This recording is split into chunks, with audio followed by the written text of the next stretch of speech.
الحمد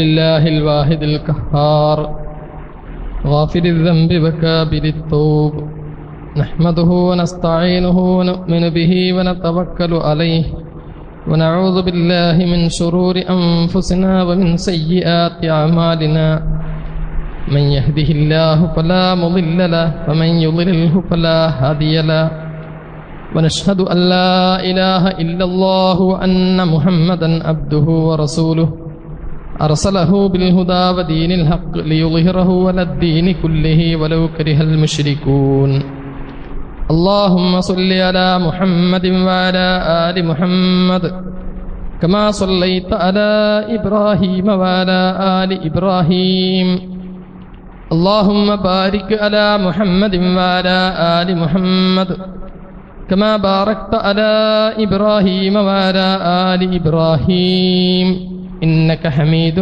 مجيد يا أيها الذين آمنوا اتقوا الله حق تقاته فلا تموتن إلا وأنتم مسلمون بسم الله الرحمن الرحيم للرجال نصيب مما ترك الوالدان والأقربون وللنساء نصيب مما ترك الوالدان والأقربون مما قل منه أو كثر نصيبا مفروضا رب اشرح لي صدري ويسر لي أمري واحلل عقدة من لساني يفقهوا قولي. ബഹുമാന്യരായ സത്യവിശ്വാസികളെ, വിശ്വാസിനികളെ, അള്ളാഹുവിൻ്റെ നിയമനിർദ്ദേശങ്ങൾ ജീവിതത്തിൻ്റെ എല്ലാ മേഖലയിലും പരമാവധി പാലിച്ചുകൊണ്ട് ഈമാനും തഖ്വയും മുറുകെ പിടിച്ച് ജീവിതം മുന്നോട്ട് നയിക്കാൻ ശ്രമിക്കണമെന്ന് എന്നോടും നിങ്ങളോടും ഉണർത്തുകയാണ്. അള്ളാഹു തഖ്വയോടുകൂടി ജീവിക്കുവാനും മരണസമയത്ത് പരിപൂർണ ഈമാനോടുകൂടി മരിക്കുവാനുമുള്ള തൗഫീക്ക് നമുക്കേവർക്കും പ്രദാനം ചെയ്യുമാറാവട്ടെ. കഴിഞ്ഞ 1-2 ആഴ്ചകളിൽ ഇസ്ലാമിക ശരീഅത്തും ശരീഅത്തിന് നേരെ സാധാരണ ഉന്നയിക്കാറുള്ള വിമർശനങ്ങളെക്കുറിച്ചുമൊക്കെ നമ്മൾ സൂചിപ്പിച്ചിരുന്നു. ഇൻഷാ അല്ലാഹ് അതുമായി ബന്ധപ്പെട്ട് ചില വിഷയങ്ങൾ കൂടി ഇന്ന് സൂചിപ്പിക്കുവാനാണ് ഉദ്ദേശിക്കുന്നത്. സാധാരണ ഇസ്ലാമിൻ്റെ വിമർശകർ ഇസ്ലാമിന് നേരെ ഉന്നയിക്കാറുള്ള വലിയ ഒരു ആരോപണമാണ് സാമ്പത്തിക രംഗത്ത് സ്ത്രീകൾക്ക് തുല്യ പദവി നൽകുന്നില്ല. സാമ്പത്തിക രംഗത്ത് ഇസ്ലാം സ്ത്രീകളോട് അനീതി കാണിച്ചുകൊണ്ടിരിക്കുന്നു. അതിന് പ്രധാനമായും അനന്തരാവകാശ നിയമങ്ങളുമായി ബന്ധപ്പെട്ടാണ് പറയാറുള്ളത്. ഇവിടെ ഇസ്ലാമിൻ്റെ കാഴ്ചപ്പാടിനെക്കുറിച്ചും ഇസ്ലാം മുന്നോട്ട് വെക്കുന്ന നിയമനിർദ്ദേശങ്ങളെക്കുറിച്ചും കൃത്യമായ ഒരു ധാരണ ഇല്ലാതെയാണ് പലപ്പോഴും ഞാൻ കഴിഞ്ഞ ആഴ്ചകളിലൊക്കെ സൂചിപ്പിച്ചതുപോലെ എന്താണ് ഇസ്ലാം നിർദ്ദേശിച്ചത് എന്നതിനെക്കുറിച്ച് കൃത്യമായ ഒരു ധാരണയില്ലാതെയാണ് പലപ്പോഴും ആളുകൾ വിമർശിക്കാറുള്ളത്. തുടർച്ചയായി ഓർമ്മപ്പെടുത്തുവാനുള്ള ഒരു വിഷയം, ഇസ്ലാമിനെ മനസ്സിലാക്കാത്ത ഇസ്ലാമിൻ്റെ മുസ്ലിങ്ങൾക്ക് പുറത്തുള്ള ആളുകൾക്ക് ഈ തെറ്റിദ്ധാരണ ഉണ്ടായിട്ടുണ്ടെങ്കിൽ അതിൻ്റെ ഒരു പ്രധാന കാരണക്കാർ നമ്മളാണ് എന്നത് നമ്മൾ മനസ്സിലാക്കുക. നാം ഇസ്ലാമിൻ്റെ നിയമനിർദ്ദേശങ്ങളെ കൃത്യമായി മനസ്സിലാക്കുകയും കൃത്യമായി അത് പാലിക്കുകയും ചെയ്തിരുന്നുവെങ്കിൽ പലപ്പോഴും ഇത്തരത്തിലുള്ള തെറ്റിദ്ധാരണകൾ നമ്മുടെ നാട്ടിൽ ഉണ്ടാകുമായിരുന്നില്ല. എന്താണ് സാമ്പത്തിക രംഗത്ത് സ്ത്രീകളോടുള്ള കാഴ്ചപ്പാട് ഇസ്ലാമിൻ്റെത്? തുല്യമായ പരിഗണന, തുല്യമായ നീതി ഇസ്ലാം സ്ത്രീകളോട് സാമ്പത്തിക രംഗത്ത് കാണിച്ചിരിക്കുന്നു. അതായത് സാമ്പത്തിക രംഗത്തുള്ള പരിഗണന എന്ന് പറയുന്നത് ബാധ്യതകൾ കൂടി പരിഗണിച്ച് വേണം എന്നത് മാനുഷികമായ ഒരു വിഷയമാണ്. ഒരു സ്ത്രീയെ സംബന്ധിച്ചിടത്തോളം അവർക്ക് എത്രയും സമ്പാദിക്കുവാനും ജോലി ചെയ്യുവാനുമുള്ള സ്വാതന്ത്ര്യം ഇസ്ലാം അനുവദിച്ചിരിക്കുന്നു. ലിർരിജാലി നസീബും മിമ്മക്തസബു വലിന്നിസാഇ നസീബും മിമ്മക്തസബന. പുരുഷൻ അധ്വാനിച്ചുണ്ടാക്കുന്നതിന്റെ ഓഹരി പുരുഷന് ഉണ്ട്. സ്ത്രീ അധ്വാനിച്ച് ഉണ്ടാക്കുന്നതിന്റെ, ജോലി ചെയ്തുണ്ടാക്കുന്നതിന്റെ ഓഹരി അത് സ്ത്രീക്കും ഉണ്ട്. അത് വിശുദ്ധ ഖുർആൻ എടുത്തു പറഞ്ഞതാണ്. മാത്രമല്ല, ഒരു സ്ത്രീയെ സംബന്ധിച്ചിടത്തോളം അവൾക്ക് ജോലി ചെയ്യുവാനും അധ്വാനിക്കുവാനും സമ്പാദിക്കുവാനുമുള്ള സ്വാതന്ത്ര്യം ഇസ്ലാം പൂർണ്ണമായും വകവെച്ചു കൊടുക്കുന്നു. എത്ര വരെ എന്നറിയുമോ? ഒരു സ്ത്രീക്ക് ഏറ്റവും കൂടുതൽ ദുഃഖവും ഏറ്റവും കൂടുതൽ അവൾ അടങ്ങിയിരിക്കണം എന്ന് ആവശ്യപ്പെടുന്ന സമയമാണല്ലോ അവളുടെ ഭർത്താവ് മരണപ്പെട്ടു കഴിഞ്ഞാൽ ഇദ്ദയുടെ കാലഘട്ടത്തിൽ. ഇദ്ദാ കാലഘട്ടത്തിൽ മറ്റൊരു വിവാഹ അന്വേഷണം പാടില്ല. അതുപോലെ തന്നെ സുഗന്ധദ്രവ്യങ്ങളൊക്കെ പൂശിയിട്ട് നടക്കാൻ പാടില്ല. ഇങ്ങനെ ദുഃഖം ആചരിക്കേണ്ട 4 മാസവും 10 ദിവസവും ഈ സ്ത്രീ ദുഃഖം ആചരിക്കേണ്ടതാണ്. പക്ഷേ ഈ സമയത്ത് പോലും റസൂലുള്ളാഹി സല്ലല്ലാഹു അലൈഹി വസല്ലമയുടെ ഒരു അധ്യാപനം ആലോചിച്ചു നോക്കൂ. ആ സ്ത്രീക്ക് മഈശത്തിന് വേണ്ടി, ആ സ്ത്രീക്ക് ആവശ്യത്തിന് വേണ്ടി ജോലിക്ക് പോകേണ്ട ആവശ്യമുണ്ടോ? അതിനുള്ള പരിപൂർണമായ സ്വാതന്ത്ര്യം റസൂലുള്ളാഹി സല്ലല്ലാഹു അലൈഹി വസല്ലമ ഇസ്ലാം അനുവദിച്ചിരിക്കുന്നു. നബി സല്ലല്ലാഹു അലൈഹി വസല്ലമയുടെ കാലത്ത് ഒരു സ്ത്രീ, ഭർത്താവ് മരണപ്പെട്ട് കുറച്ചു ദിവസം കഴിഞ്ഞപ്പോ, ഈ സ്ത്രീ ഒരു കർഷകയാണ്, ഈത്തപ്പഴ തോട്ടത്തിൽ ജോലി ചെയ്യുന്ന ഒരു സ്ത്രീയാണ്. സ്ത്രീ തന്റെ ജോലിക്ക് വേണ്ടി പുറപ്പെടുന്ന സമയത്താണ് ഒരു മനുഷ്യൻ ഈ സ്ത്രീ ആക്ഷേപിക്കുന്നത്, നീ ഇങ്ങനെ ഭർത്താവ് മരിച്ച് ഇദ്ദയുടെ കാലം കഴിയുന്നതിന്റെ മുമ്പ് ജോലിക്ക് പോകാൻ പാടില്ല. ഇത് പറഞ്ഞപ്പോ റസൂലുള്ളാഹി സല്ലല്ലാഹു അലൈഹി വസല്ലമയുടെ അടുത്ത് പരാതി എത്തി. നബി സല്ലല്ലാഹു അലൈഹി വസല്ലമ ആ സ്ത്രീയോട് പറഞ്ഞത്, നീ നിന്റെ ആവശ്യത്തിന് വേണ്ടി പോയിക്കൊള്ളുന്ന അനുവാദം കൊടുക്കുകയാണ് ചെയ്തത്. ഇത് ഇമാം മുസ്ലിം റിപ്പോർട്ട് ചെയ്യുന്ന ഹദീസാണ്. ഇനി സൂചിപ്പിച്ചത്, സാമ്പത്തിക രംഗത്ത് സ്ത്രീക്ക് ആവശ്യമായ മുഴുവൻ പരിഗണനകളും ഇസ്ലാം നൽകിയിരിക്കുന്നു. ഈ രംഗത്ത് ഏറ്റവും കൂടുതൽ വിമർശനം ഉന്നയിക്കാറുള്ളത് നേരത്തെ സൂചിപ്പിച്ചതുപോലെ അനന്തരാവകാശ നിയമങ്ങളുമായി ബന്ധപ്പെട്ടാണ്. സ്ത്രീക്ക് പകുതി സ്വത്ത് മാത്രമേ ഇസ്ലാം കൊടുക്കുന്നുള്ളൂ. സ്ത്രീയോടുള്ള അനീതിയാണ്. സത്യത്തിൽ ഈ ഖുർആനിന്റെ കാഴ്ചപ്പാട്, ഇസ്ലാമിന്റെ കാഴ്ചപ്പാട് അനന്തരാവകാശവുമായി ബന്ധപ്പെട്ട് പഠിക്കുമ്പോ ആമുഖമായി പഠിക്കേണ്ട ഒരു വിഷയമുണ്ട്. ഒരു മനുഷ്യൻ മരിച്ചാൽ 3 തരത്തിലുള്ള അനന്തരാവകാശികൾ, 3 തരത്തിലുള്ള പിൻഗാമികൾ ആ മനുഷ്യന് ഉണ്ടാകാറുണ്ട്. ഒന്നാമത്തേത്, ഈ മനുഷ്യൻ ജീവിച്ചിരിക്കുമ്പോ അവരെ സംരക്ഷിക്കൽ നിർബന്ധമായവരും ഈ മനുഷ്യൻ മരിച്ചു കഴിഞ്ഞാൽ ഇവരുടെ ഉത്തരവാദിത്തം ഏറ്റെടുക്കാൻ ബാധ്യതപ്പെട്ട ആളുകളുമാണ്. കൃത്യമായി മനസ്സിലാക്കുക. ഞാൻ ജീവിച്ചിരിക്കുമ്പോ ഞാൻ സംരക്ഷിക്കൽ നിർബന്ധമായിട്ടുള്ള ആളുകൾ, എന്നാൽ ഞാൻ മരിച്ചു കഴിഞ്ഞാൽ എന്റെ ഉത്തരവാദിത്തം നിർവഹിക്കാൻ ബാധ്യതപ്പെട്ട ആളുകൾ. മകൻ ആ കൂട്ടത്തിലുള്ളതാണ്. എന്റെ മകനെ സംബന്ധിച്ചിടത്തോളം എന്റെ മകൻ പ്രായപൂർത്തിയാകുന്നത് വരെ, അവനൊരു അവസ്ഥയിലെത്തുന്നത് വരെ അവന്റെ പരിപൂർണമായ സംരക്ഷണവും അവന് പരിപൂർണമായിട്ടുള്ള ചെലവുകൾക്കും ബാധ്യസ്ഥൻ ഞാനാണ്. എന്നാൽ ഞാൻ മരിച്ചു കഴിഞ്ഞാൽ എന്റെ ഉത്തരവാദിത്തങ്ങൾ, എന്റെ ബാധ്യതകളൊക്കെ നിർവഹിക്കുവാൻ ബാധ്യതപ്പെട്ടത് എന്റെ മകനാണ്. ഏറ്റവും ബാധ്യതപ്പെട്ടത് എന്റെ മകനാകുന്നു. ഈ രൂപത്തിലുള്ള ഒരുവിധം അനന്തരാവകാശികൾ ഉണ്ടാകാറുണ്ട്. രണ്ടാമത്തേത്, ഞാൻ ജീവിച്ചിരിക്കുമ്പോ ഞാൻ സംരക്ഷിക്കൽ നിർബന്ധമായ ആളുകൾ, എന്നാൽ എന്റെ മരണശേഷം എന്റെ ബാധ്യതക്ക് ഉത്തരവാദിത്തമില്ലാത്ത ആളുകൾ. ഞാൻ ജീവിച്ചിരിക്കുമ്പോ എന്റെ സംരക്ഷണത്തിന് പരിപൂർണമായും അവകാശമുണ്ട്, എന്നാൽ ഞാൻ മരിച്ചു കഴിഞ്ഞാൽ എന്റെ ബാധ്യതകളെക്കുറിച്ച് യാതൊരു ബാധ്യതയുമില്ലാത്തവർ എന്റെ പെൺകുട്ടികൾ അതാകുന്നു. എന്റെ ആൺകുട്ടിക്ക്, എന്റെ മകന് ഞാൻ മരിച്ചു കഴിഞ്ഞാൽ എന്റെ ബാധ്യതകൾ പൂർണ്ണമായും അവന്റെ തലയിലാണെങ്കിൽ, എന്റെ മകളെ സംബന്ധിച്ചിടത്തോളം അവൾ ജീവിച്ചിരിക്കുമ്പോ, ഞാൻ ജീവിച്ചിരിക്കുമ്പോ അവളുടെ പരിപൂർണമായ ഉത്തരവാദിത്തം എനിക്കാണെങ്കിൽ, ഞാൻ മരിച്ചു കഴിഞ്ഞാൽ എന്റെ ബാധ്യതകൾ നിർവഹിക്കേണ്ട ഉത്തരവാദിത്തം ഇസ്ലാം എന്റെ മകളെ ഏൽപ്പിക്കുന്നില്ല.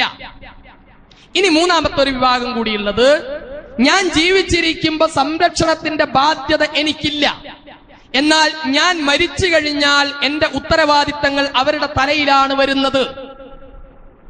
ഞാൻ ജീവിച്ചിരിക്കുമ്പോ ഞാൻ അവരെ സംരക്ഷിക്കേണ്ടതില്ല. എന്റെ ജ്യേഷ്ഠനെ സംരക്ഷിക്കേണ്ട ഉത്തരവാദിത്തം ഞാൻ ജീവിച്ചിരിക്കുമ്പോ എനിക്കില്ല.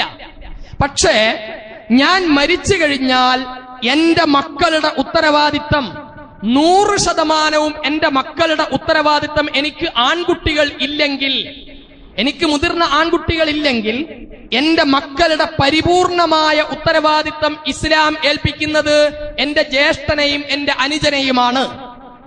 ഇങ്ങനെ ഒരു മനുഷ്യൻ മരിക്കുമ്പോ 3 തരത്തിലുള്ള പിൻഗാമികളെ ഇട്ടേച്ചു പോയാണ് ഒരു മനുഷ്യൻ ഈ ലോകത്തോട് വിട പറയുന്നത്. ഈ ഒരു അടിസ്ഥാന ഘടകത്തെ വെച്ചുകൊണ്ട് ഇസ്ലാമിന്റെ അനന്തരാവകാശ നിയമത്തെ ഒന്ന് പഠിച്ചു നോക്കുക. ഈ പുരുഷന്മാർക്ക് യൂസീകുമുല്ലാഹു ഫീ ഔലാദിക്കും, നിങ്ങളുടെ മക്കളിൽ അള്ളാഹു നിങ്ങളെ ഉപദേശിക്കുന്നത് ലിൽദക്കരി മിസ്ലു ഹദ്ദിൽ ഉൻസയൈൻ, പുരുഷന് ആൺകുട്ടിക്ക് പെൺകുട്ടിയേക്കാൾ ഇരട്ടി കൊടുത്തിരിക്കുന്നു. ഒരു പെൺകുട്ടിക്ക് കിട്ടുന്നതിന്റെ, ഒരു പിതാവ് മരിച്ചാൽ മകൾക്ക് കിട്ടുന്നതിന്റെ നേരെ ഇരട്ടി, അതായത് 6 ലക്ഷം രൂപ ബാക്കി വെച്ചുകൊണ്ടാണ് ഞാൻ മരിക്കുന്നതെങ്കിൽ എന്റെ മകന്, എനിക്കൊരു മകനും ഒരു മകളുമാണ് ഉള്ളതെങ്കിൽ എന്റെ മകന് 4 ലക്ഷം രൂപ കിട്ടും, എന്റെ മകൾക്ക് 2 ലക്ഷം രൂപയെ കിട്ടുകയുള്ളൂ. ഇതാണ് ഖുർആനിന്റെ കൽപ്പന. ഇതിനെയാണ് പലപ്പോഴും അനീതി എന്ന് പറഞ്ഞുകൊണ്ട്, സ്ത്രീയോട് അനീതി കാണിച്ചിരിക്കുന്നു എന്ന് പറഞ്ഞുകൊണ്ട് പറയാറുള്ളത്. ഇനി നിങ്ങൾ ഇതിന്റെ ബാക്കി കൂടി ഒന്ന് പഠിച്ചു നോക്കുക. എന്റെ മകന് ഇരട്ടി കൊടുത്തിട്ട് എന്റെ മകൾക്ക് പകുതിയും കൊടുത്തിട്ട് അവിടെ ഇസ്ലാം നിർത്തിയിട്ടില്ല. മറിച്ച് എന്റെ മകന് ഒരു ഉത്തരവാദിത്തം കൂടിയുണ്ട്. എന്റെ മകൾ കല്യാണം കഴിയാത്തവളാണെങ്കിൽ, എന്റെ മകന് ഇരട്ടി കൊടുത്തിട്ട് എന്റെ മകൾ കല്യാണം കഴിയാത്തവളാണെങ്കിൽ അവളുടെ പരിപൂർണമായ ഉത്തരവാദിത്തം എന്റെ മകനാണ്. വലിയ എന്ന് പറയും. അവളെ വിവാഹം കഴിപ്പിക്കേണ്ട ഉത്തരവാദിത്തം എന്റെ മകനാണ്. അവൾക്ക് ചെലവിന് കൊടുക്കേണ്ട ഉത്തരവാദിത്തം എന്റെ മകനാണ്. ഇനി ഒരു വേള വിവാഹം കഴിഞ്ഞ്, മകളുടെ വിവാഹം കഴിഞ്ഞ് ഏതെങ്കിലും ഒരു ഘട്ടത്തിൽ വിവാഹമോചിതയായിട്ട് അവൾ വീട്ടിൽ കഴിയുന്ന ഒരു അവസ്ഥ വന്നാൽ ആ പെൺകുട്ടിയെ സംരക്ഷിക്കേണ്ട ചുമതലയും ഇസ്ലാം ഏൽപ്പിച്ചിരിക്കുന്നത് എന്റെ ഈ ആൺകുട്ടിയാണ്. ഈ നിയമത്തെ വെച്ചുകൊണ്ട് ഒന്ന് പരിശോധിച്ചു നോക്കുക. ഇസ്ലാം സ്ത്രീയോട് നീതിയാണോ അനീതിയാണോ കാണിച്ചത്? എന്റെ മകൾക്ക് കിട്ടിയിട്ടുള്ള 2 ലക്ഷത്തിൽ നിന്ന് ഒരു 5 രൂപ പോലും എന്റെ മകന് കൊടുക്കാനുള്ള ബാധ്യത ഇസ്ലാം പെൺകുട്ടിയെ ഏൽപ്പിച്ചിട്ടില്ല. മറിച്ച് മകന് കിട്ടിയിട്ടുള്ള ഇരട്ടിക്കാശിൽ പെണ്ണിനെ കാലാകാലം സംരക്ഷിക്കേണ്ട, കല്യാണം കഴിച്ചയക്കുന്നത് വരെയും, ഇനി അഥവാ കല്യാണം കഴിച്ച് ഭർത്താവ് മരിച്ചു പോയിട്ട് വിധവയായിട്ട് വീട്ടിൽ നിൽക്കുകയാണെങ്കിൽ ആ കാലമത്രയും സംരക്ഷിക്കുവാനുള്ള ഉത്തരവാദിത്തം ഈ ജ്യേഷ്ഠനെ, ഈ ആൺകുട്ടിയെ ഇസ്ലാം ഏൽപ്പിച്ചിരിക്കുന്നു. അത് വെച്ചുകൊണ്ട് ഈ ആയത്തിനെ ഒന്ന് പഠിച്ചു നോക്കുക. യൂസീകുമുല്ലാഹു, അള്ളാഹു നിങ്ങൾക്ക് ഉപദേശിക്കുന്നത് ഫീ ഔലാദിക്കും ലിൽദക്കരി മിസ്ലു ഹദ്ദിൽ ഉൻസയൈൻ, നിങ്ങളുടെ ആൺകുട്ടികൾക്ക് പെൺകുട്ടിയേക്കാൾ ഇരട്ടി കൊടുക്കണം എന്ന് പറഞ്ഞത് ഇവിടെ ഒരു കുടുംബത്തിലെ ഉത്തരവാദിത്തം കൂടി അനന്തരാവകാശവുമായിട്ട് ബന്ധിപ്പിച്ചുകൊണ്ടാണ് വിശുദ്ധ ഖുർആൻ സൂചിപ്പിച്ചത്. ഇനി നമ്മുടെ നാട്ടിൽ പലരും പറയാറുണ്ട്, എന്താണ്, സ്ത്രീകൾക്ക് അവകാശം പകുതിയാക്കിയിരിക്കുന്നു. നിങ്ങൾ ഈ നാട്ടിലുള്ള മറ്റു എല്ലാ സിവിൽ കോഡുകളും പരിശോധിച്ചു നോക്കുക. ഏത് മതത്തിൻ്റെതാണെങ്കിലും ഒരു 50 വർഷത്തിന്റെ മുന്നേ വരെ ഇവിടെ മറ്റൊരു ജനവിഭാഗത്തിലും ഒരു മതവിഭാഗത്തിലും പെൺകുട്ടികൾക്ക് സ്വത്തവകാശം ഉണ്ടായിരുന്നില്ല. 1400 കൊല്ലങ്ങൾക്ക് മുമ്പ് സ്ത്രീകൾക്ക് ആത്മാവുണ്ടോ എന്ന് വരെ ലോകത്ത് ചർച്ച നടന്നുകൊണ്ടിരിക്കുന്ന ഒരു കാലത്താണ് പുരുഷനും സ്ത്രീക്കും ലിർരിജാലി നസീബും മിമ്മാ തറക്കൽ വാലിദാനി വൽ അഖ്റബൂൻ വലിന്നിസാഇ നസീബും മിമ്മാ തറക്കൽ വാലിദാൻ എന്ന് ഖുർആൻ പറയുന്നത്. സ്ത്രീകൾക്കും പുരുഷന്മാർക്കും ഓഹരിയുണ്ട്, അനന്തരാവകാശത്തിന് അവകാശമുണ്ട് എന്ന് ഖുർആൻ പറയുന്നത് ഖുർആനിനെ കാലികമായിട്ട് വായിച്ചു നോക്കിയാൽ നമുക്ക് മനസ്സിലാക്കാൻ കഴിയുന്ന ഒരു സത്യമുണ്ട്. എല്ലാവരും അന്ധകാരത്തിൽ നിൽക്കുമ്പോ, എല്ലാവരും അജ്ഞതയിൽ നിൽക്കുന്ന സമയത്ത് പ്രായോഗികമായ ഒരു അനന്തരാവകാശ നിയമമാണ് ലോകത്തിന്റെ മുന്നിൽ ഖുർആൻ അവതരിപ്പിച്ചത്. ഇനി നിങ്ങൾ നോക്കുക, സ്ത്രീകൾക്ക് പകുതി സ്വത്ത് മാത്രം കിട്ടുന്ന അവസ്ഥയാണോ ഇസ്ലാമിലെ അനന്തരാവകാശത്തിലുള്ളത്? അല്ലേ അല്ല. മറിച്ച് സ്ത്രീകൾക്ക് പകുതി കിട്ടുന്ന അവസ്ഥയുണ്ട്. അതുപോലെ തന്നെ സ്ത്രീകൾക്ക് പുരുഷനോടൊപ്പം തുല്യമായി കിട്ടുന്ന ഓഹരി കിട്ടുന്ന ഒരു അവസ്ഥയും വിശുദ്ധ ഖുർആൻ പറയുന്നുണ്ട്. സ്ത്രീകൾക്ക് പുരുഷനെ പോലെ തന്നെ ഓഹരി കിട്ടുന്ന അവസ്ഥ വിശുദ്ധ ഖുർആൻ വിശദീകരിച്ചു തരുന്നു. അതെവിടെയാണ്? വൈൻകാനത്ത് വാഹിദത്തും യൂസിക്കുമുല്ലാഹു ഫീ ഔലാദിക്കും ലിദ്ദക്കരി മിസ്ലു അള്ളിൽ ഉൻസൈൻ ഫൈൻ കുന്ന നിസാഉൻ ഫൗക സനതൈനി. ഇനി ഒരു പെൺകുട്ടി മാത്രമാണ് ഉള്ളതെങ്കിൽ ഫലഹുന്ന സുലുസാ മിമ്മാ തറക. ഒരു പെൺകുട്ടി, 2 പെൺകുട്ടികൾ മാത്രമേ ഉള്ളൂ. ഒരു മനുഷ്യൻ മരിച്ചു, അയാൾക്ക് 2 പെൺകുട്ടികൾ മാത്രമേ ഉള്ളൂ എന്ന് കരുതുക. എങ്കിൽ ആ പെൺകുട്ടികൾക്ക്, 2 പെൺകുട്ടികൾക്ക് കൂടിയിട്ട് ഈ മനുഷ്യന്റെ സ്വത്തിന്റെ 2/3 അംശം കൊടുക്കണം. പെൺകുട്ടികൾക്ക് 2 പേർക്കും കൂടിയിട്ട് സ്വത്തിന്റെ 2/3 അംശം കൊടുക്കണം. ഇനി ഇതേ സമയത്ത് പിതാവ് ജീവിച്ചിരിക്കുന്നുണ്ട്. പിതാവ് ജീവിച്ചിരിക്കുമ്പോ പിതാവിന് കിട്ടുന്നത് വളരെ കുറഞ്ഞ ഓഹരി മാത്രം. ഈ പെൺകുട്ടികൾക്ക് കിട്ടിയതിന്റെ കുറഞ്ഞ ഓഹരി മാത്രമാണ്. വലി അബവൈഹി ലികുല്ലി വാഹിദിൻ മിൻഹുമ സുദുസ്. 1/6 മാത്രമാണ് പിതാവിന് കിട്ടുന്നത്. നോക്കൂ, പെൺകുട്ടി ഉണ്ട്, ഒരു മനുഷ്യൻ മരിച്ചു, പെൺകുട്ടി ഉണ്ട്, അതോടൊപ്പം പിതാവും ജീവിച്ചിരിക്കുന്നുവെങ്കിൽ പിതാവിന് കിട്ടുന്നത് സ്വത്തിന്റെ 1/6. പെൺകുട്ടിക്ക് ഒരു പെൺകുട്ടി മാത്രമാണെങ്കിൽ സ്വത്തിന്റെ പകുതിയും, 2 പെൺകുട്ടികൾ ഉണ്ടെങ്കിൽ സ്വത്തിന്റെ 2/3 ഭാഗവും കിട്ടുന്നു. എന്ന് പറഞ്ഞാൽ പുരുഷൻ എന്ന് പറയുന്ന പിതാവിന് കിട്ടുന്നതിന്റെ എത്രയോ ഇരട്ടി സ്ത്രീ എന്ന് പറയുന്ന മകൾക്ക് ഇസ്ലാം വകവെച്ചു കൊടുത്തിരിക്കുന്നു. ഇനി ഒരു സ്ത്രീ മരിച്ചു, ആ സ്ത്രീയുടെ ഭർത്താവ് ജീവിച്ചിരിപ്പുണ്ട്, സ്ത്രീക്ക് ഒരു മകളുമുണ്ട് എങ്കിൽ ഈ മകൾക്ക് കിട്ടുന്നത് സ്വത്തിന്റെ നേരെ പകുതി ഓഹരി. ഒരു സ്ത്രീ മരിച്ചാൽ ആ സ്ത്രീയുടെ ഒരു മകളെ ഉള്ളുവെങ്കിൽ ആ മകൾക്ക് സ്വത്തിന്റെ നേരെ പകുതി ഓഹരി കിട്ടുമ്പോ ഈ സ്ത്രീയുടെ ഭർത്താവിന് 1/4 ഭാഗം മാത്രമാണ് വിശുദ്ധ ഖുർആൻ വകവെച്ചു കൊടുത്തിട്ടുള്ളത്.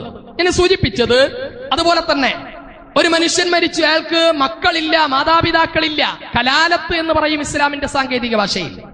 അങ്ങനെ ഒരാൾ ഓഹരി എടുക്കുകയാണെങ്കിൽ അദ്ദേഹത്തിന് ഒരു സഹോദരനും ഒരു സഹോദരിയുമാണ് ഉള്ളതെങ്കിൽ എല്ലാവർക്കും തുല്യമായൊരു ഓഹരിയാണ് സുലുസ്. 3/1 ഭാഗം മാത്രമാണ്, എല്ലാവർക്കും 3/1 ഭാഗം മാത്രമാണ് കൊടുക്കുന്നത്. ഞാൻ സൂചിപ്പിച്ചത് സ്ത്രീക്ക് എല്ലാ ഘട്ടത്തിലും പുരുഷനേക്കാൾ പകുതി എന്ന ഒരു വീക്ഷണമല്ല വിശുദ്ധ ഖുർആൻ മുന്നോട്ട് വെക്കുന്നത്. മറിച്ച് മകൾ എന്ന അവസ്ഥയിൽ ആങ്ങളെയും പെങ്ങളും ഉണ്ടാവുകയും പിതാവ് മരിച്ചു പോവുകയും ചെയ്യുമ്പോഴാണ് ഈ മകൾക്ക് പകുതി എന്ന് വിശുദ്ധ ഖുർആൻ പറഞ്ഞത്. അതുപോലെ തന്നെ മക്കൾ ജീവിച്ചിരിക്കുകയും മക്കളില്ലാതിരിക്കുകയും ഭാര്യയും ഭർത്താവും ഉണ്ടായിരിക്കുകയും ചെയ്യുമ്പോഴാണ് നേരെ പകുതി എന്ന് പറഞ്ഞിട്ടുള്ളത്.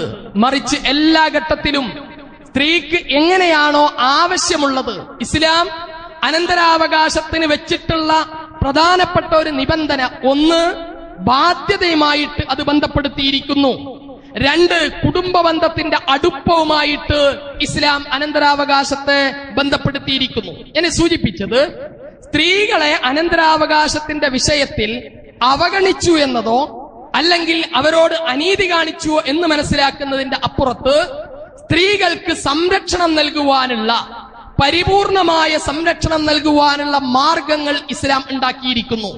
ഇനി ഒന്നുകൂടി, സാധാരണ പറയാറുണ്ട്, ഈ പേരക്കുട്ടികൾക്ക് അനന്തരാവകാശം കൊടുക്കാതെ ആ കുട്ടികളെ പീഡിപ്പിച്ചിരിക്കുന്നു, ബുദ്ധിമുട്ടിച്ചിരിക്കുന്നു ഇസ്ലാം. ന്യായമായും തോന്നാറുണ്ട്. വല്യാപ്പ മരിച്ചു, അയാളുടെ കയ്യിൽ കോടിക്കണക്കിന് രൂപയുടെ സ്വത്തുണ്ട്, പക്ഷേ മൂത്ത മകൻ നേരത്തെ മരിച്ചു പോയിട്ടുണ്ട്. ഈ മൂത്ത മകന്റെ മക്കള്, യത്തീം കുട്ടികള്, അവര് വെറുതെ നിൽക്കുക, മറ്റുള്ളവർക്കൊക്കെയും ഓഹരി കൊടുത്തിരിക്കുന്നു. പ്രഥമ ദൃഷ്ട്യാ കേൾക്കുമ്പോ വല്ലാത്ത സങ്കടം തോന്നും. പക്ഷേ ഇസ്ലാം വളരെ കൃത്യമായിട്ട് പ്രായോഗികമായ ചില വശങ്ങൾ വെച്ചിട്ടുണ്ട്. 1, വിശുദ്ധ ഖുർആൻ സൂറത്തുൻ നിസായിൽ തന്നെ തുടക്കത്തിൽ പറയുന്ന ഒരു കാര്യമുണ്ട്. നിങ്ങൾ പേടിക്കണം, യഖ്ശല്ലദീന ലൗ തറകൂ മിൻ ഖൽഫിഹിം സുർരിയത്തൻ ളിആഫൻ. നിങ്ങളുടെ പിൻഗാമികളെ ദുർബലന്മാരായിട്ട് വിട്ടേച്ചു പോകുന്നതിനെ നിങ്ങൾ പേടിക്കണം. വസിയ്യത്ത് എന്ന് പറയുന്ന ഒരു വശം ഇസ്ലാമിന്റെ മാത്രം ഒരു പ്രത്യേകതയുണ്ട്. ഒരു മനുഷ്യന് താൻ മരിക്കുമ്പോ മക്കളെ കഷ്ടപ്പെടുത്തിക്കൊണ്ട് മരിക്കാൻ ഇസ്ലാം അവകാശം കൊടുക്കുന്നില്ല. ഇവിടെ പല ആളുകൾക്കും, മറ്റു പല സമുദായത്തിനും പെട്ട ആളുകൾക്ക് മരണസമയത്ത് വേണമെങ്കിൽ വിൽപത്രം എഴുതി വെക്കാം, എന്റെ സ്വത്ത് മുഴുവൻ ഇന്ന ധർമ്മസ്ഥാപനത്തിന് വേണ്ടി കൊടുക്കാൻ തീരുമാനിച്ചു എന്ന് വിൽപത്രം എഴുതി വെക്കാം. പക്ഷേ ഇസ്ലാം മക്കളെ കഷ്ടപ്പെടുത്താൻ പിതാവിന് അനുവാദം കൊടുക്കുന്നില്ല. അതുകൊണ്ടാണ് എനിക്ക് കോടിക്കണക്കിന് സ്വത്തുണ്ടായാലും ശരി, മൂന്നിൽ ഒരു ഭാഗം മാത്രമേ വസിയ്യത്ത് ചെയ്തു വെക്കാൻ, വിൽപത്രം എഴുതി വെക്കാൻ എനിക്ക് അവകാശമുള്ളൂ. ഇത് തന്നെയും ഇസ്ലാം വെച്ചിട്ടുള്ള വിശുദ്ധ ഖുർആൻ സൂചിപ്പിക്കുന്നത്. നേരത്തെ സൂചിപ്പിച്ചതുപോലെ യതീം കുട്ടികളായിട്ട് എന്റെ സംരക്ഷണത്തിൽ വരുന്ന എന്റെ മകന്റെ മക്കൾ അവർ യതീം കുട്ടികളായിട്ട് മാറുന്നുവെങ്കിൽ ഇസ്ലാം എന്നോട് കൽപ്പിക്കുന്ന ഒരു ബാധ്യതയാണ്, അവർക്ക് വേണ്ടി വസിയ്യത്ത് എഴുതി വെക്കണം. എന്റെ മക്കൾക്ക് വേണ്ടി അത് മൂന്നിൽ ഒരു ഭാഗം വരെ എന്റെ മകന്റെ മക്കൾക്ക് വേണ്ടിയിട്ട് വസിയ്യത്ത് എഴുതി വെക്കാം. ഇനി ഇതിന്റെ അപ്പുറത്ത് വേറൊന്നുകൂടിയുണ്ട്. ആർക്കാ ഈ ഓഹരി ഇസ്ലാം കൊടുക്കുന്നത്? ഈ മക്കളുടെ എളാപ്പാക്കും മൂത്താപ്പാക്കും വെറുതെ കൊടുക്കുകയല്ല, മറിച്ച് ഈ കുട്ടികളെ കാലാകാലം സംരക്ഷിക്കേണ്ട, ഇവര് പ്രായപൂർത്തിയെത്തിയ ഒരു ജോലി കിട്ടുന്നത് വരെ, പക്വത എത്തുന്നവരെ ഇവരെ സംരക്ഷിക്കേണ്ട ഉത്തരവാദിത്തം ഈ എളാപ്പാക്കും മൂത്താപ്പാക്കുമാണ് ഇസ്ലാം കൊടുത്തിട്ടുള്ളത്. എന്ന് പറഞ്ഞാൽ ഒരു മനുഷ്യൻ മരിക്കുമ്പോ അയാൾ മരിക്കുന്നതിന്റെ വർഷങ്ങൾക്ക് മുമ്പ് അയാളുടെ മകൻ മരിച്ചു പോയിട്ടുണ്ട്. അയാളുടെ മക്കൾ, ആ മരിച്ചുപോയ മകന്റെ മക്കളെ സംരക്ഷിക്കേണ്ട ബാധ്യത ഈ മനുഷ്യന്റെ മറ്റു മക്കൾക്കാകുന്നു. അവർ ആ ബാധ്യത നിർവഹിക്കുന്നില്ലെങ്കിൽ ഇസ്ലാമിക കോടതിയിൽ ഈ കുട്ടികൾക്ക് കേസ് കൊടുക്കാം. എന്റെ എളാപ്പ എനിക്ക് ആവശ്യമായ ചെലവിന് തരുന്നില്ല, എന്റെ മൂത്താപ്പ എനിക്ക് ആവശ്യമായ ചെലവിന് തരുന്നില്ല. ഒന്നുകൂടി മനസ്സിലാക്കുക, ഇത് പ്രായോഗികമായി ഞാൻ നിങ്ങളുമൊക്കെ ജീവിതത്തിൽ മനസ്സിലാക്കേണ്ട ഒരു വശമാണ്. ഈ കുട്ടികളെ സംരക്ഷിക്കുന്നില്ല എങ്കിൽ ആ കിട്ടുന്ന സ്വത്ത് നമുക്ക് ഹറാമാകും. അതുകൂടി മനസ്സിലാക്കണം. പലപ്പോഴും നമ്മൾ കാണാറുണ്ട്, പെൺകുട്ടികൾ മാത്രമേ ഉള്ളൂ, ആൺകുട്ടികൾ ആരും ജീവിച്ചിരിപ്പില്ല. അപ്പോ മരിച്ചുപോയപ്പോ കുറെ സ്വത്തിന്റെ ഓഹരി എളാപ്പാക്കും മൂത്താപ്പാക്കും കിട്ടിയിട്ടുണ്ട്. ഈ സ്വത്ത് വാങ്ങുന്നിടത്ത് മാത്രമല്ല ദീനുള്ളത്, മറിച്ച് ഈ ഓഹരി വാങ്ങിയത് നമുക്ക് ഹലാലാകണമെങ്കിൽ ആ കുട്ടികളുടെ സംരക്ഷണ ഉത്തരവാദിത്തം കൂടി ഇസ്ലാം ഈ മനുഷ്യരെ ഏൽപ്പിച്ചിരിക്കുന്നു. അപ്പോ അനന്തരാവകാശികളായിട്ട് പേരക്കുട്ടികളെ കഷ്ടപ്പെടുത്തുകയല്ല ഇസ്ലാം ചെയ്തിട്ടുള്ളത്, മറിച്ച് ആ പേരക്കുട്ടികളുടെയും കൂടി സംരക്ഷണം ഇസ്ലാം പരിപൂർണമായും ഉറപ്പുവരുത്തിയിരിക്കുന്നു എന്നത് നമ്മൾ മനസ്സിലാക്കുക. ഒന്നുകൂടി സൂചിപ്പിക്കട്ടെ, ഇത് വളരെ സാങ്കേതികമായ, ദീനിന്റെ സാങ്കേതികമായ ഒരു വശം. ഇത് പഠിക്കൽ നിർബന്ധമായും നമുക്ക് നമ്മുടെ വീട്ടിലെ, കുടുംബത്തിലെ ഇത്തരം രംഗത്ത് ഖുർആൻ മുന്നിൽ വെച്ചുകൊണ്ട് ഈ വിഷയം പഠിക്കുകയും അതിനനുസരിച്ച് നമ്മുടെ സ്വത്തുകൾ ഓഹരി വെക്കുകയും ചെയ്യുക എന്നത് നമ്മുടെ പരലോകവുമായി ബന്ധപ്പെട്ട വിഷയമാണ്. നാം കഴിക്കുന്ന ഭക്ഷണം ഹലാലായി തീരുവാൻ ബാധ്യതയായി തീരുന്നൊരു വിഷയമാണ് എന്നത് നമ്മൾ മനസ്സിലാക്കുക. അള്ളാഹു അനുഗ്രഹിക്കുമാറാവട്ടെ.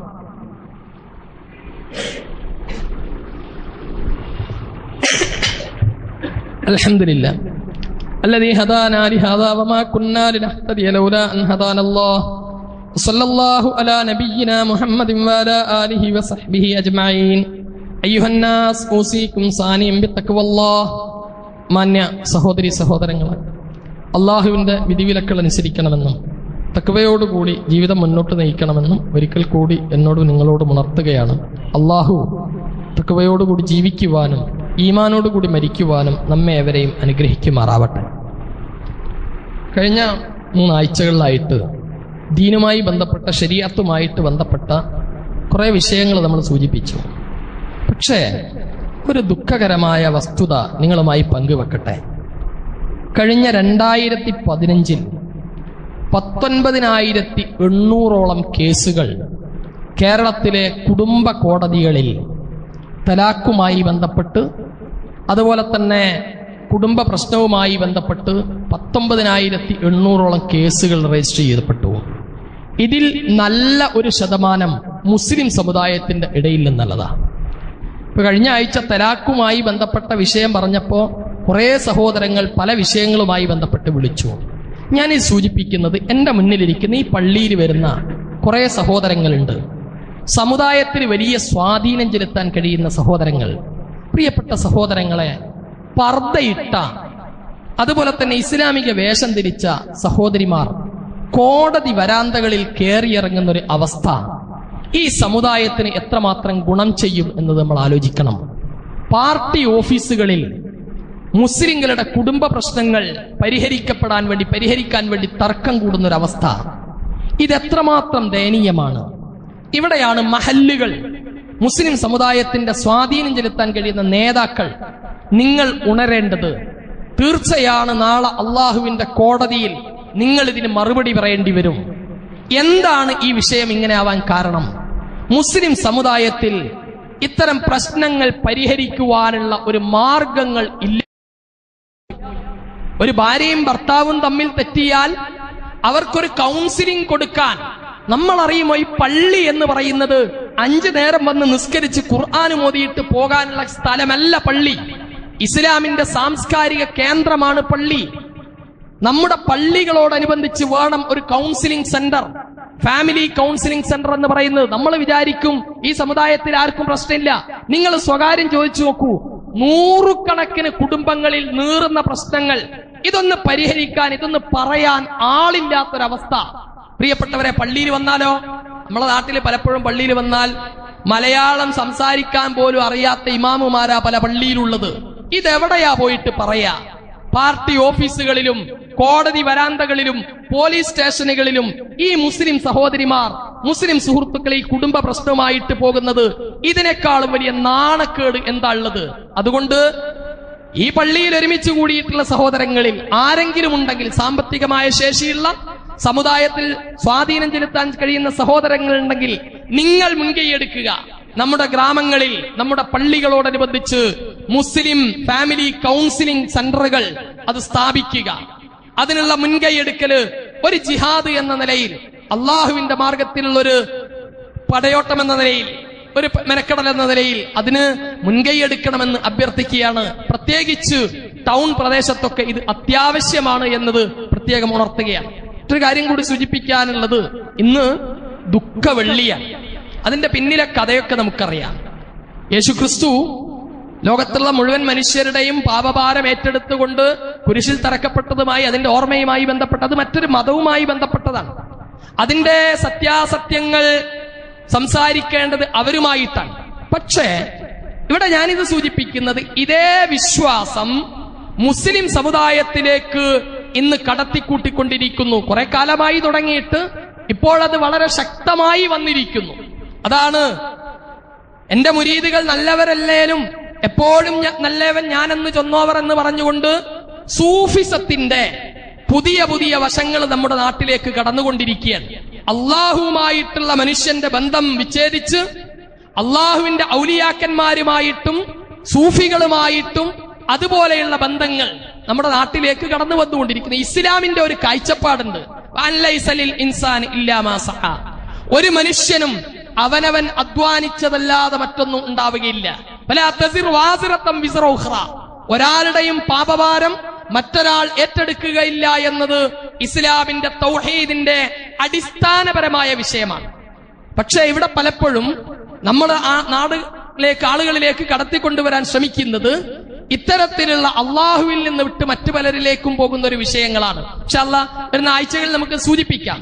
അപ്പൊ ഞാൻ സൂചിപ്പിക്കുന്നത്, നമ്മൾ മനസ്സിലാക്കുക, ഈ ഇത്തരം വിഷയങ്ങളൊക്കെ ഓരോന്നും അന്യ മതസ്ഥരിൽ നിന്ന്, മറ്റ് മതങ്ങളിൽ നിന്ന് പൗരോഹിത്യം നമ്മളിലേക്ക് കടത്തിക്കൊണ്ടുവരാൻ ശ്രമിക്കുന്നു എന്നത് കൃത്യമായി മനസ്സിലാക്കുകയും സംഘടനാപരമായ ചേരിതിരിവുകൾക്ക് അപ്പുറത്ത് നമ്മുടെ പരലോകത്തെ മാത്രം മുന്നിൽ കണ്ടുകൊണ്ട്, നമ്മുടെ സ്വർഗത്തെ മാത്രം മുന്നിൽ കണ്ടുകൊണ്ട് ഇത്തരം വിഷയങ്ങളെ സമീപിക്കണമെന്നും ഉണർത്തുകയാണ്. അള്ളാഹു നമ്മെ അനുഗ്രഹിക്കുമാറാവട്ടെ. നമ്മുടെ കൂട്ടത്തില് കഴിഞ്ഞ ആഴ്ച പറഞ്ഞതുപോലെ നമ്മുടെ ബഹുമാന്യരായ പല പണ്ഡിതന്മാരും രോഗികളായിട്ടുണ്ട്. അള്ളാഹു അവരുടെ രോഗം എത്രയും പെട്ടെന്ന് ശിഫയാക്കി കൊടുക്കുമാറാവട്ടെ. പരിപൂർണമായ ആരോഗ്യത്തോടുകൂടി ഈ സമുദായത്തിന് നേതൃത്വം കൊടുക്കുവാനുള്ള തൗഫീക്ക് അവർക്കൊക്കെ അള്ളാഹു പ്രദാനം ചെയ്യുമാറാവട്ടെ. റഹ്മാനായ നാഥ, ഞങ്ങളിൽ നിന്ന് വന്നുപോയ പാപങ്ങൾ നീ പുറത്തു തരണമേ തമ്പുരാനെ. റഹ്മാനായ നാഥ, ഈമാനോടുകൂടി മരിക്കുവാനുള്ള തൗഫീക്ക് ഞങ്ങൾക്ക് നൽകണേ തമ്പുരാനെ. അള്ളാഹുവെ, ഞങ്ങളുടെ മാതാപിതാക്കൾക്ക് നീ പുറത്തു കൊടുക്കണേ തമ്പുരാനെ. اللهم اغفر للمؤمنين والمؤمنات المسلمين والمسلمات الأحياء منهم والأموات إنك مجيب الدعوات يا قاضي الحاجات. ربنا آتنا في الدنيا حسنة وفي الآخرة حسنة وقنا عذاب النار. ربنا تقبل منا إنك أنت السميع العليم وتب علينا إنك أنت التواب الرحيم. آمين برحمتك يا أرحم الراحمين.